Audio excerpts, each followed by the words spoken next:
During a rare Sunday session, Senate Majority Leader Harry Reid said he was optimistic about talks between his party and opposition Republicans to end the 2-week-old political stalemate.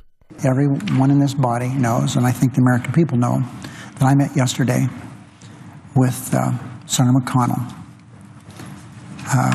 We're in conversation today.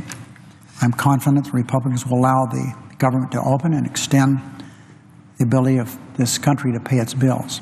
Senate Democrats and Republicans are scrambling to reach a deal to extend the government's borrowing authority, which expires on Thursday.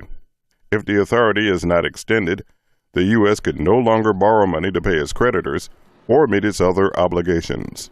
In a U.S. television interview Sunday, International Monetary Fund Managing Director Christine Lagarde said that failing to increase the debt ceiling could increase the risk of another global recession. Well, if there was a combination of the government shutdown for a period of time and, more seriously, more damaging, if the debt ceiling was not lifted with a degree of certainty and enough time so that people could, sort of have the assurance that the economy was in good standing, that would bring about so much uncertainty, so much risk of disruption, that the standing of the US economy would again be at risk.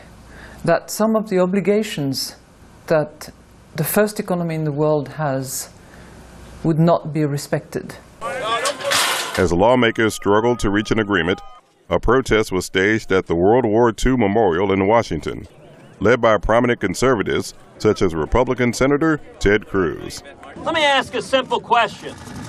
Why is the federal government spending money to erect barricades to keep veterans out of this memorial? The memorial has been officially closed since October 1st, when hundreds of National Park Service workers who staff and maintain the National Mall were furloughed after Congress failed to approve a temporary spending bill.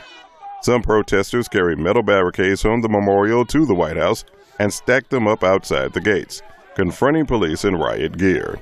U.S. President Barack Obama and Democrats are demanding Congress pass a so-called clean spending bill and a measure to increase the debt ceiling before negotiating on other issues, such as spending cuts and the president's health care program. Many Republicans want negotiations before voting on a budget. Richard Green, VOA News, Washington.